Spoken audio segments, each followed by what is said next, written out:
Hello friends, आज हम करेंगे सीडीपी में इकोलॉजिकल मॉडल। वैसे हम थ्योरीज ऑफ डेवलपमेंट में 3 थ्योरी पहले डिस्कस कर चुके हैं।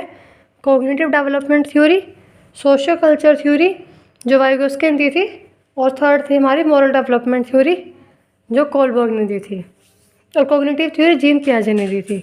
आज हम थ्योरीज ऑफ डेवलपमेंट में 4th मॉडल या थ्योरी डिस्कस कर रहे हैं जिसका नाम है इकोलॉजिकल मॉडल।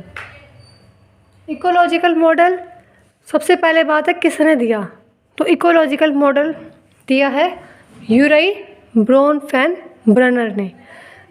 तो अगर क्वेश्चन आता है कि इकोलॉजिकल मॉडल किसने दिया है, तो वो दिया है यूराई ब्रोनफेन-ब्रनर ने। वैसे इसका नाम भी अजीब सा है, तो आप थोड़ा सा हिंट भी मिल जाएगा आपको, देखते पहचान जाओगे कि ये इकोलॉजिकल मॉडल इसने दिया है। अब इकोलॉजिकल मॉडल में जो यूराई है वो बात करते हैं कि किसी भी इंडिविजुअल के ऊपर, किसी भी चाइल्ड के ऊपर इन्वायरमेंट कैसे प्रभाव डालती है।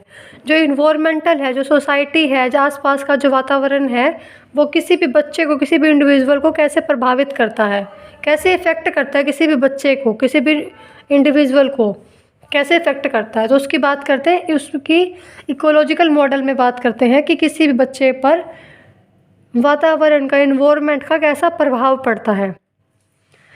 और इसमें है कि किसी भी इंडिविजुअल का कैसा रिलेशनशिप है कम्युनिटी के साथ, अपने समाज के साथ, अपनी सोसाइटी के साथ, अपने आसपास के वातावरण में उसका कैसा रिलेशनशिप है। इकोलॉजिकल मॉडल में है जो मेन लेवल है 5, जो मोस्ट इम्पोर्टेंट लेवल है। सबसे पहली बात है कि इकोलॉजिकल मॉडल किसने दिया, तो यूराई ब्रोनफेन-ब्रनर ने। अब सेकंड इसमें अगर मोस्ट इम्पॉर्टेंट टॉपिक है तो वो है कि लेवल्स ऑफ इकोलॉजिकल मॉडल कौन कौन से हैं। 5 लेवल है इकोलॉजिकल मॉडल के जो मोस्ट इम्पॉर्टेंट है। उन लेवल्स को हम इस निमोनिक से याद रख सकते हैं कि MME-MC। यहाँ पर M का मतलब माइक्रो, सेकेंड M का मतलब मीज़ो, E का मतलब एक्सो, M मीन्स मैक्रो और C means Chrono. MME-MC mnemonic से हम इन 5 लेवल्स को याद रख सकते हैं, माइक्रो, मेसो, एक्सो, मैक्रो और क्रोनो। अब बात करते हैं कि इन 5 सिस्टम्स के अंदर, इन 5 लेवल के अंदर क्या क्या बात है। सबसे पहला माइक्रो सिस्टम। माइक्रो सिस्टम में है कि बच्चे के ऊपर जिस चीज़ का डायरेक्ट इम्पैक्ट पड़ता है, मतलब जिस चीज़ से जो बच्चा है वो डायरेक्ट प्रभावित होता है। For example family, friends, school, इनका क्या है, बच्चे के ऊपर डायरेक्ट इम्पैक्ट पड़ता है। मतलब जो बच्चे की फैमिली है, बच्चे के जो फ्रेंड्स हैं, उसका डायरेक्ट इम्पैक्ट पड़ता है बच्चे पर। जैसे उसके फ्रेंड बिहेव करेंगे उस वैसा ही बच्चे के बिहेवियर में फ़र्क आता है। जैसा उसके स्कूल में सिखाया जाएगा उसको बिल्कुल डायरेक्ट बच्चा सीखता है। तो मतलब कि माइक्रो मीन्स छोटा लेवल है, बच्चा का बिल्कुल पड़ोस कह सकते हैं, बच्चे के जो बिल्कुल पड़ोस में है, जो बिल्कुल बच्चे के आसपास घूमता है, बच्चे की फैमिली, बच्चे के फ्रेंड्स, बच्चे का स्कूल, तो उसका जो है बच्चे के ऊपर डायरेक्ट इम्पैक्ट पड़ता है। तो माइक्रो मीन्स जिसका बच्चे के ऊपर, चाइल्ड के ऊपर, किसी भी इंडिविजुअल के ऊपर डायरेक्ट इम्पैक्ट पड़ता हो। तो माइक्रो सिस्टम में माइक्रो इन्वायरमेंट मीन्स वो वातावरण, वो इन्वायरमेंट जो बच्चे के बिल्कुल आसपास का है, जिसके ऊपर बच्चे के ऊपर डायरेक्ट इम्पैक्ट पड़ रहा है। सेकंड है मीज़ो। मीज़ो अब ये माइक्रो सिस्टम से ही कनेक्टेड है, जो जितने भी आगे हैं वो पीछे वाले से कनेक्टेड होंगे। Mesosystem means interconnection between the microsystem, जब माइक्रो सिस्टम के बीच में ही इंटर कनेक्शन आ जाए। फॉर एग्ज़ाम्पल अब माइक्रो में क्या था, सिर्फ फैमिली, बच्चा कनेक्टेड है फैमिली से, बच्चा कनेक्टेड है स्कूल से, पर यहाँ पर फैमिली और स्कूल आपस में कनेक्टेड नहीं है। पर मीज़ो में क्या है कि माइक्रो सिस्टम के बीच में कनेक्शन है, मतलब यहाँ पर बच्चा और फैमिली और स्कूल दोनों आपस में कनेक्टेड है। मतलब जो स्कूल के जो टीचर्स हैं वो पेरेंट्स को जानेंगे, जो फैमिली के जो मेंबर्स हैं वो बच्चे के फ्रेंड्स को जानेंगे। पर यहाँ पर सिर्फ बच्चा इन तीनों को जान रहा था, मतलब इनका आपस में कोई कनेक्शन नहीं था, सिर्फ इन तीनों का बच्चे के ऊपर इम्पैक्ट पड़ रहा था। पर मीज़ो में क्या है, जो ये तीन हैं जो जो बच्चे के ऊपर इम्पैक्ट डाल रहे हैं, उनका आपस में भी कनेक्शन हो जाता है। मतलब जो बच्चे के फ्रेंड्स हैं वो फैमिली मेम्बर्स को जान रहे हैं बच्चे के, और जो बच्चे के फैमिली मेम्बर्स हैं वो बच्चे के स्कूल टीचर्स को जान रहे हैं, उनसे बात कर रहे हैं, उनसे कनेक्शन, उनसे बातचीत कर रहे हैं। तो mesosystem means interconnection between the microsystem, जहाँ पर जो है वो एक लेवल अप हो जाता है, इकोलॉजिकल मॉडल का एक लेवल अप हो जाता है। यहाँ पर सिर्फ बच्चे के आसपास का वातावरण है, बच्चे के आसपास के मेंबर्स हैं, जो सोसाइटी है, जो फ्रेंड्स है, जो उसको सिखा रहे हैं, जिसे बच्चा डायरेक्टली सीख रहा है। और मीज़ो मीन्स जब माइक्रो के बीच में कनेक्शन बनना शुरू हो जाए, जब माइक्रो सिस्टम है, जो फैमिली है, जो फ्रेंड्स है, उनके बीच में ही कनेक्शन, इंटर कनेक्शन, वही आपस में मिलना जुलना शुरू कर दे, तो वो मीज़ो सिस्टम में आ जाएगा। थर्ड है एक्सो सिस्टम। एक्सो सिस्टम मतलब जिस चीज़ का बच्चे के ऊपर इनडायरेक्ट इम्पैक्ट पड़ रहा है, इनडायरेक्ट इम्पैक्ट पड़ रहा है। फॉर एग्जांपल, अगर पेरेंट्स जॉब कर रहे हैं, अगर बच्चा किसी स्कूल में पढ़ रहा है और पेरेंट्स जॉब कर रहे हैं, अगर पेरेंट्स की जॉब का ट्रांसफ़र हो जाता है, पेरेंट्स कहीं और जा रहे हैं, तो उस चीज़ का बच्चे के ऊपर इनडायरेक्ट इफेक्ट पड़ेगा। मतलब बच्चे की वहाँ से स्कूलिंग में भी दिक्कत आएगी, बच्चे के फ्रेंड्स भी चेंज होंगे, तो मतलब जो बच्चा है, बच्चे के ऊपर इनडायरेक्टली इफेक्ट पड़ेगा, बच्चे पर प्रभाव पड़ेगा, पर इनडायरेक्टली पड़ेगा। तो वो होता है एक्सो सिस्टम। माइक्रो जब बच्चे के ऊपर डायरेक्ट इम्पैक्ट हो, और एक्सो मीन्स जब बच्चे के ऊपर इनडायरेक्ट इम्पैक्ट हो। जैसे पेरेंट्स का ट्रांसफ़र हो रहा है तो बच्चे के ऊपर प्रभाव पड़ता है, पर इनडायरेक्टली पड़ता है, हम उसको डायरेक्ट इम्पैक्ट नहीं बोल सकते। फोर्थ है मैक्रो सिस्टम। मैक्रो सिस्टम वो होता है जब कल्चरल इम्पैक्ट हो, मतलब जब सोसाइटी में चेंज हो रहा है, कल्चर में चेंज हो रहा है, उससे जो बच्चे पर प्रभाव पड़ रहा है। मैक्रो से पता लग रहा है मीन्स बड़े लेवल पे, थोड़ा सा यहाँ पर लेवल बड़ा हो जाता है।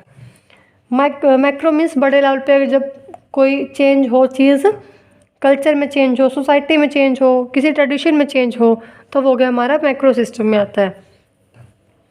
फॉर एग्ज़ाम्पल, जब जम्मू कश्मीर में जो आर्टिकल 370 जो हुआ था, रद्द हुआ था, में जो चेंज हुआ था, उससे पूरी सोसाइटी पर उससे पूरी सोसाइटी पर प्रभाव पड़ा, पूरी सोसाइटी अफेक्ट हुई उसके चेंज होने से। तो यहाँ पर मैक्रो सिस्टम मीन्स जब बड़े लेवल पे कुछ चेंज हो रहा है, जब पूरे कल्चर में चेंज हो रहा है, पूरी सोसाइटी में चेंज हो रहा है, तो वो हो गया हमारा मैक्रो सिस्टम में। जब पूरी कल्चर में, पूरी सोसाइटी में चेंज हो, जब बड़े लेवल पे चेंज हो और उससे बच्चे पर प्रभाव पड़े, तो वो मैक्रो सिस्टम में आएगा। कल्चर में हो, कंट्री में हो, सोसाइटी में चेंज हो, तो वो हमारा मैक्रो सिस्टम में आता है। और थोड़ा बड़े लेवल पे होता है मैक्रो सिस्टम में, हम बोल सकते हैं कि वो चीज़ें जनरेशन टू जनरेशन चेंज होती हैं, मतलब एक जनरेशन से दूसरी जनरेशन में वो चीज़ें चेंज हो जाती हैं। नेक्स्ट है क्रोनो सिस्टम। क्रोनो सिस्टम है means through out the life changes, मतलब उसके पूरे लाइफ में जितना चेंज आ रहा है, तो होता है हमारा क्रोनो सिस्टम। जैसे अगर किसी कोई डाइवोर्स केस आता है, तो उसमें बच्चे पर प्रभाव पड़ता है। फर्स्ट ईयर में जो है बच्चे पर चेंज आता है, सेकंड ईयर में वो थोड़ा सा, मतलब हर ईयर टू ईयर उस पर इफ़ेक्ट होना शुरू हो जाता है, उस डाइवोर्स का, उस पर नेगेटिव इफ़ेक्ट आते हैं उस चीज़ के बच्चे के ऊपर year two year. First year में उस बच्चे पर बहुत बुरा प्रभाव पड़ता है अगर डाइवोर्स केस होता है तो मीन्स क्रोनो सिस्टम वो केस होता है जहाँ क्रोनो सिस्टम जहाँ पर पूरे लाइफ में जो उसके चेंजेस आ रहे हैं बच्चे में, वो नोट किए जाते हैं, तो क्रोनो सिस्टम। माइक्रो जो बिल्कुल छोटा था, जो बिल्कुल बच्चे के आसपास का है, आस पड़ोस का है, जैसे फैमिली है, फ्रेंड्स है, स्कूल है, जिसका बच्चे पर डायरेक्ट प्रभाव पड़ रहा है, डायरेक्ट इम्पैक्ट हो रहा है। मीज़ो जब माइक्रो सिस्टम के बीच में कनेक्शन बनना शुरू हो, जब फैमिली है बच्चे के फ्रेंड्स को जाने, जो फैमिली है स्कूल टीचर्स है वो फैमिली को जाने बच्चे की, तो मीज़ो मीन्स जब माइक्रो सिस्टम के बीच में ही कनेक्शन हो। थर्ड है एक्सो। एक्सो जब बच्चे पर इम्पैक्ट पड़े पर इनडायरेक्टली। फॉर एग्जांपल, हमने किया था कि अगर किसी पेरेंट्स का ट्रांसफ़र हो रहा है तो बच्चे की स्कूलिंग पर, बच्चे के फ्रेंड्स पर, हर चीज़ पर इफ़ेक्ट पड़ता है, पर वो इनडायरेक्ट इफ़ेक्ट पड़ता है। फोर्थ है मैक्रो। मैक्रो मीन्स जब कल्चरल इम्पैक्ट हो, जब बड़े लेवल पर चेंज हो, पूरी कंट्री में चेंज हो, कल्चर में चेंज हो, सोसाइटी में चेंज हो, जनरेशन टू जनरेशन चेंज हो तो होता है हमारा मैक्रो सिस्टम, जब बड़े लेवल पर चेंज होता है। और क्रोनो सिस्टम वो सिस्टम जब बच्चे की पूरी लाइफ में जो throughout the life changes आ रहे हैं, बच्चे की पूरी लाइफ में जो चेंजेस आ रहे हैं, जब उसको हम नोट करते हैं बच्चे की पूरी लाइफ में चेंज आने से, तो उसको बोलते हैं क्रोनो। ये थोड़ा मैक्रो से भी बड़ा सिस्टम हो गया। मतलब मैक्रो में तो एक लेवल फिक्स हो गया कि जब कंट्री में, कल्चर में, सोसाइटी में चेंज आ रहा है, और क्रोनो मीन्स जब बच्चे की पूरी लाइफ टाइम में जो चेंजेस आ रहे हैं वो क्रोनो सिस्टम में आएगा। तो ये थे हमारे लेवल ऑफ इकोलॉजिकल मॉडल, जिसका निमोनिक है MMEMC, और जो यूरी ब्रॉन फैन ब्रनर ने दिया था। छोटा सा मॉडल है पर बहुत ज़्यादा इम्पोर्टेंट है। इससे भी एक क्वेश्चन तो एचटेट में, सीटेट में बन ही जाता है। M मीन्स माइक्रो, M से मीज़ो, E से एक्सो, M से मैक्रो और C से क्रोनो सिस्टम। ये पांचों लेवल मोस्ट इम्पोर्टेंट है। माइक्रो सिस्टम में क्या क्या आता है, मीज़ो में क्या है, एक्सो में क्या है, हम सब डिस्कस कर चुके हैं। आई होप आप सबको समझ में आ गया होगा। इसको हम एक छोटा सा डायग्राम से और समझ लेते हैं। ये है इंडिविजुअल। जब बच्चे के फैमिली फ्रेंड्स बनने शुरू हुए तो वो माइक्रो सिस्टम बन गया। ये माइक्रो सिस्टम बन गया जब बच्चे के फैमिली आए, फ्रेंड्स आए, स्कूलिंग हुई। ये इंडिविजुअल था। जब उस माइक्रो सिस्टम के बीच में कनेक्शन बनना शुरू हुआ तो वो एक्सो सिस्टम बन गया। मतलब थोड़ा लेवल बड़ा हो गया इससे माइक्रो सिस्टम के बीच में कनेक्शन बनना शुरू हो गया। फिर जब थोड़ा और बड़े लेवल पे चेंज हुआ तो वो मैक्रो सिस्टम बन गया। जब हमारी कल्चर में, सोसाइटी में चेंज आ रहा है, बड़े लेवल पे चेंज आ रहा है, तो वो माइक्रो सिस्टम बन गया। जब जनरेशन टू जनरेशन चेंज आ रहा है। और लास्ट ये हमारा एक्सो था, आई थिंक एक्सो, जिसमें बच्चे के ऊपर डायरेक्ट इनडायरेक्ट इम्पैक्ट पड़ रहा है। और ये इसमें आता है हमारा लास्ट मैक्रो, जब बच्चे पर कल्चर की वजह से इम्पैक्ट पड़ रहा है, सोसाइटी की वजह से इम्पैक्ट पड़ रहा है।